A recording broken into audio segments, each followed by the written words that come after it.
Hi, today we'll be reacting to Cannon's interview with Greg Street, aka Ghostcrawler, about Riot Games MMO. It's an amazing interview, and if you don't know Cannon, check him out.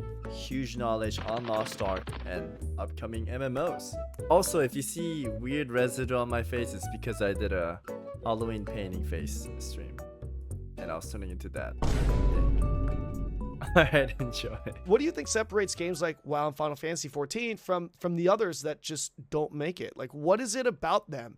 I mean, is it just the budget? Is it the creative design that's behind it? Is it the team that's running it? I mean, it could be multiple things, but it just, you know, there's plenty of good ideas, and there's plenty of, I'm sure every MMO that comes out, it's like, hey, we feel like we can do this better. And I love the fact that when we talked earlier, you're talking about, hey, I think one of the things that Riot does very well is they look at games like Dota and think, hey, maybe we could do this better by doing this, and they've just had good. True. I think it's important that a game has a competitive, you know, battles against another MOBA, for say like League of Legends versus Dota.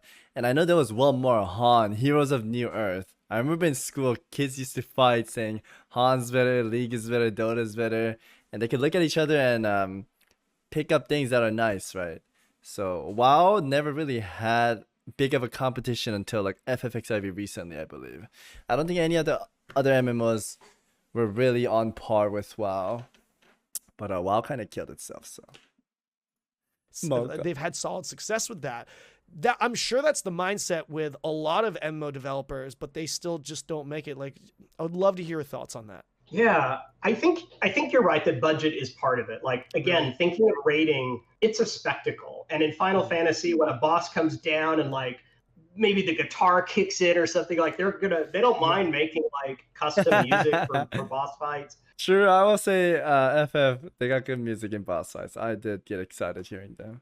And stuff like that. Like, it is something amazing to see. And you can make a really, really fun encounter that's pretty much just like a big ogre dude hitting you, but it's just not the same epic scale. It's not the sense of like, this is something. So yeah, budget's part of it. I also think the bigger games, and maybe the ones with the bigger budget, are just better at serving a broader audience. So say you make an MMO and you're like, hey, this MMO is PvP only because we think we can just make a better game if it's PvP. Well, you could probably guess there are going to be players that are like, well, I'm out. That's not me. Final Fantasy has a great like crafting game. It has a great social game. I like how he mentions PvP and he's like, oh, FF has furniture. That's true, not false. You decorate your houses. So it serves players a lot of really different motivations. Right. I don't know if you can answer this, but do you feel FF has insane housing, chat? I think best housing. I like their dress up stuff and the dyes, but I wish they could broaden their transmog box. You can only have like 400, or did they increase the cap on that? I don't remember, but there's like a cap on that, and I hated that. And while if you get a transmog, it just saves automatically in your game, and you don't have to like keep it in your storage. But I didn't like that. Feel comfortable with the budget that you it's 800 now. Okay. For the Riot MMO? Oh, that's actually a really interesting question. I think I can answer it. One of the nice things about Riot is we're not going to run out of money, right? Exactly. I'm not going to have a publisher that's like, hey, if you got to ship by Christmas or we're canceled.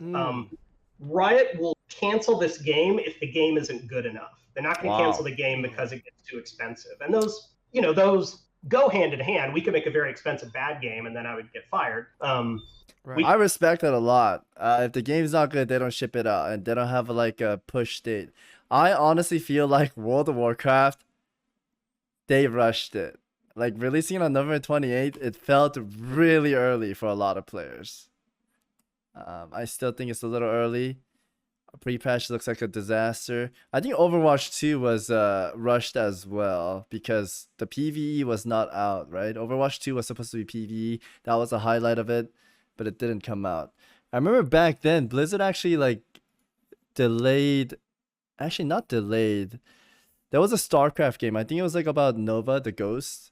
They actually didn't release that because they thought it was bad.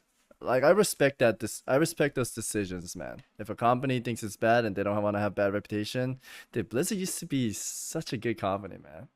But it died down. Like, Riot Games is like the new Blizzard, man. We could make a less expensive game that still really captures hearts and minds, but it's not a blank check, right? Like I have to prove, and the team has to prove. I'm not coping. Blizzard, growing up, I played Warcraft 2, Warcraft 3, Warcraft 3 Frozen Throne, Diablo, Diablo 2. I played every Blizzard game, and they had a high reputation. If somebody said Blizzard game, they'll be like, oh, that's a good company. But I think after Overwatch, or maybe even like BFA, people started like shitting on WoW because they weren't doing a good job, right?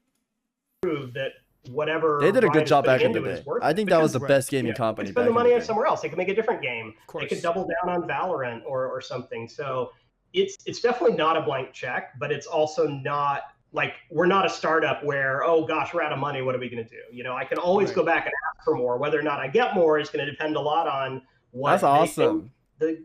How does the game look? What do playtesters say? How are we doing, about hitting our milestones? So that is how, in the very simplest sense, you can think of it as you get some money. If you spend it well, they're going to give you more. If you don't spend it well, you're probably done. And in our case, rather than shipping the bad game, it would just get shit canned. That's awesome. But I think that distinction, I think, is massive. Not only from your perspective, but especially from the consumer's perspective. Like just knowing that, hey, this MMO that's coming out, it's like money isn't the issue. They'll cancel it if it's not good. So like even that, like that's just nuts. That notion, it's like if this MMO were to be canceled, I would be devastated. I'd be really disappointed. They're really trying to make the perfect MMO.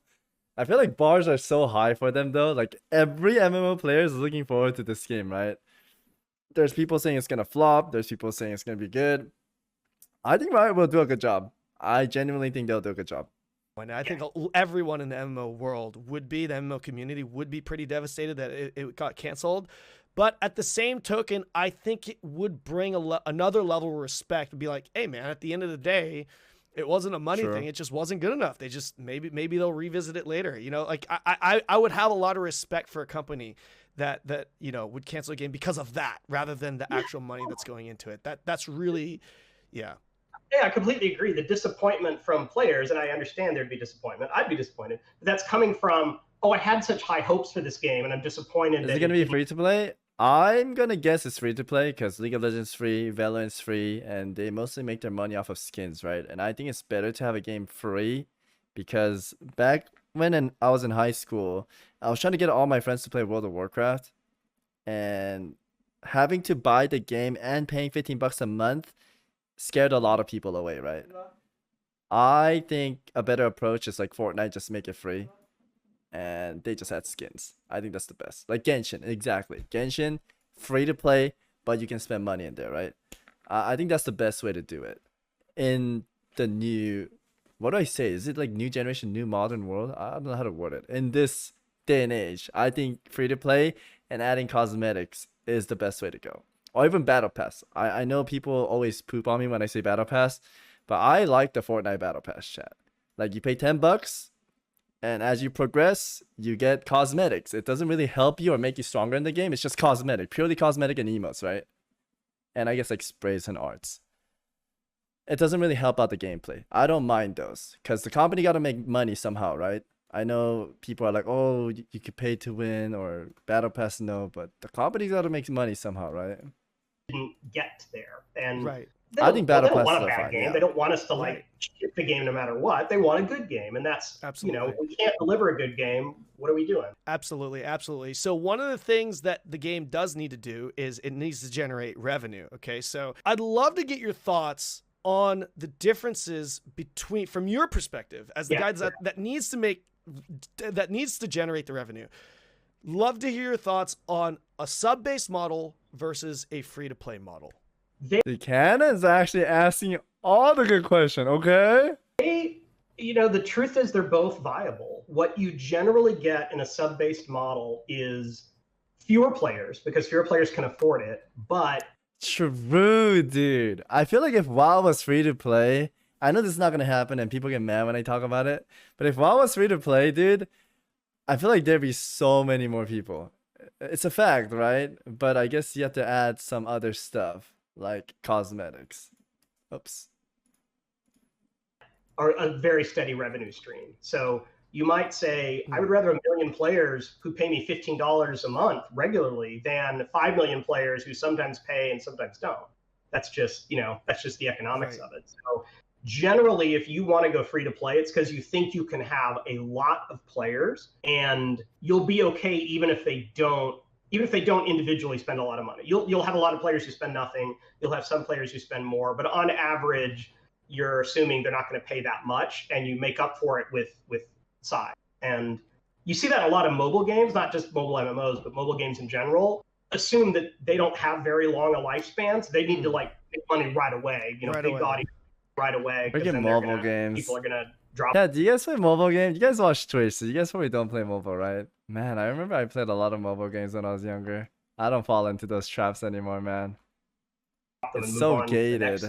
It's also interesting that in China, a little less so Korea, but still more so, I think, than in the West, the notion of pay for power is not as, it's almost repulsive to a lot of Western players, because they're like, it comes to them as like, well, that's not fair. Like, why should that person have better gear than me when they just spent money on it? Right. But at least to a Chinese mindset, sometimes they're thinking, well, I don't want to spend a lot of time grinding to get this item. Why can't I just pay you to get it right away and get to the good stuff? Maybe I just want to raid. Let me skip to the good stuff. Particularly, this was more true in both Korea and China when a lot of gamers had to play it at PC bongs or PC cafes, because PC bong. I love PC bong. Right. So that's true. A lot of Korean people chat. It's not likely in America. There's only few people that go, but there's like an internet cafe. It's called PC bong. And you pay them to play on like their insane computers. So they have like rows of computer and like isolated sections. They even do like food deliveries. These PC bongs are insane, and a lot of the people, they don't own a computer and they go to the PC bong and they're paying to play on the PC, right? So dude, he actually knows a lot of stuff. That's incredible. He's actually researching a lot. Per hour to get 100 hours to get a sword. Let me just buy the sword and skip all that stuff. So we're not going to do pay to win. We're not going to do pay to power. I'm pretty confident saying that. What the business that's a big one. Defending pay to win? No. He's not defending pay to win. He's just adding on to what they were talking about. I probably they're not pay to win. They just said it. It's not pay to win, chat. We really confirmed. Want players to feel like they're welcome back in the game at any time. And yeah, if life is rough right now and you're between jobs or you just can't, you can't pay for the subscription, I'd rather them not churn out rather than be able to keep playing. So that's why Riot has traditionally liked free to play with purely cosmetic purchases. But again, is that enough though? Because in MMO, again, I'm very ignorant to the game development and the budget side of things when it comes to MMO. But I would imagine that it's very expensive to maintain and run and create an MMORPG. Is it feasible? It's probably the most expensive kind of game to make. Right? Yeah. I would think so. Is it MMOs are so fucking expensive to make, man. Feasible to have thing close is like huge open world, Horizon Zero Dawn, Assassin's Creed, Red Dead Redemption style. Those are also very expensive, but an MMO needs everything. It needs matchmaking. It needs a chat system. It needs, a gear system. Every system you can imagine. So yeah, they are very expensive to build, and if it's a super content heavy game, they're also very expensive to run. Absolutely. If it's a more PvP based game or a more sandbox game, it's less expensive to run because players are providing a lot of the content. Right, absolutely. Is it feasible for a large scale MMO, like a big budget MMO, to sustain with a free to play model that just monetizes off of cosmetics? Honestly, because for me, I'm thinking no. For me, technically, theoretically, yes. Obviously, if everyone is buying these costumes and stuff, sure. I know for a fact it would be. But honestly, realistically, I feel like the answer to that is no. What would you say? No, we've done the math, and I think there is a world that works out. Really? You can have enough players who are willing to pay enough on cosmetics to fund a really big game. Really? How often would you expect, in order for that to work, how often? Dude, this reminds me, I had a friend in FF A lot of these guys just do $15 a month and they never pay for anything, right? No cosmetic, no emotes, no mouse in the store. But this one friend just spends like $10,000 a month just on fucking Fanta, dude. Yes, these games, if you make it free to play, there'll be one guy just wailing out, man, buying all the costumes. I swear to God. Often would you expect to have to like release new cosmetics? Because obviously you can't release one new cosmetic a year to be able to, right? Like no one's gonna buy, right? That's not enough money. And I also know from experience that players resent when they feel like you're spending too much development effort on cosmetics. Like to look at League of Legends, for example, if we stopped making champions and just kept making skins, at some point players are like, well, this kind of sucks. You're only focused on the money-making side of the game. So they gotta balance that. They really gotta balance that. I think that's why WoW got shit on when they made those mounts. For me, I don't really care, but people got upset because they put so much efforts on the mounts, and the mounts they put in the game to farm are not in the same quality, right? Which does make sense. So they gotta balance it out. Like they gotta make good mounts for farming and good mounts in the store if they want to sell. So you gotta have a good balance, or people will be unhappy. They can see it, right? To do both. You need to make sure the game balance is good. You need to update everything that you can in order for players to feel good about it. So, yeah, again, we don't even know for sure exactly what our business model is going to be, but I've done the math enough to convince myself that if we said, yeah, can you launch a game with just cosmetics? Probably you can. Okay, interesting. So obviously you just stated as far as the Riot MMO goes, there's no confirmation, there's none of that. But for you personally, what do you as a gamer, what do you personally prefer? Do you personally prefer to play a sub to play game or a free to play game that has cash shop? The one thing that bothers me about a sub is kind of the guilt of I'm paying for this game and I'm not playing it right now. And so I feel like every single WoW player goes through that. He used to work for WoW too, so he knows that, dude. For a game like World of Warcraft, I came back and played the last expansion. And then when I stopped playing, I felt like, well, the right thing to do is to cancel my subscription. Right. But then if I want to jump in and play one night, well, am I going to start my subscription up again? Like there's a little more friction there to really fitting in how I play. Whereas like if I want to play Valorant, I'll just pick up Valorant. If I want to put Valorant down for 6 months and pick it up again, great, I'll do that. Now, yeah, there are battle passes and things like that can be subscription-like. But overall, I think that's the one flaw in the subscription model is as a player, you feel like the right thing to do is to turn it on and off all the time. Right. Kind of a habit. Right. What do you think about the games that are free to play? But when I was little, I thought if I paid WoW 1 month, it would only count the times I'm playing, but it just goes by days, man. And I was like, what the fuck? Have like a subscription option where you get bonus stuff like extra loot drop percentage, yeah, I thought that's how it worked. A lot of games do that, like BDO does it, even Lost Ark does it to a certain extent. What do you think about that model? I think as a player, that's definitely like pay to win area, right? And people might be upset at that, but if it's like minimal things, I don't think they'll be as mad. I'm trying to think what games. WoW doesn't have any of this. If it doesn't have any of this, Lost Ark has Crystalline Aura, right? You can get Bifrost. And that mount we got had like double jump, which is OP. I don't know what areas they can go into. I guess like bag sizes. If they want to do this, they gotta do something smart about it so people won't get mad, right? Yeah. Because they're going for the free-to-play area, right?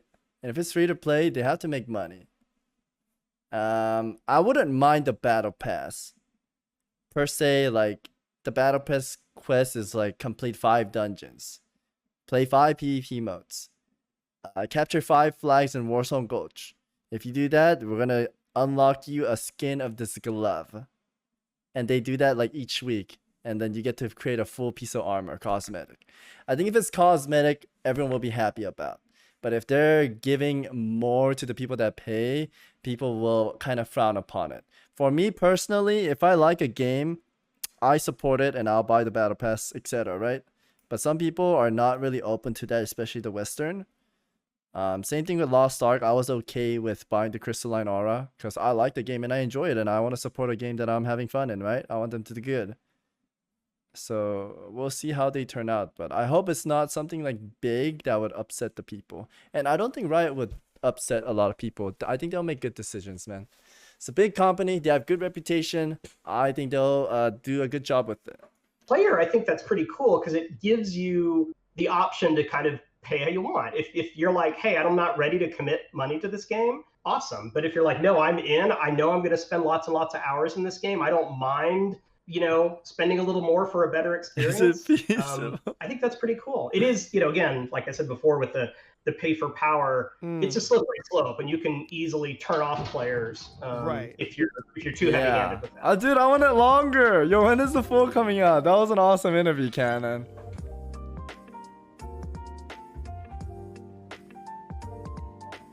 Great interview. Can't wait for full. Good interview, man. You guys go into chat. Banger Cannon. That was a banger for sure, man.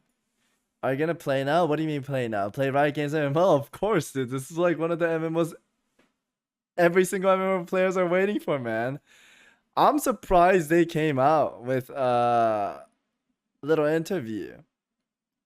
Is it really true that next year we're gonna get beta towards the end of the year? We might actually, chat. We might actually get beta or alpha, sorry. Maybe. Oh, dude, give us a little juice, chat.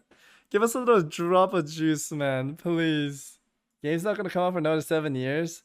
Dude, I'm gonna be like fucking 50 when this game comes out, man. Please. I can't wait till I'm 40 and get invited to early access beta. You're gonna be 60 by the time? Dude, please let it come out before we're too old, man. Can't wait though, can't wait, chat.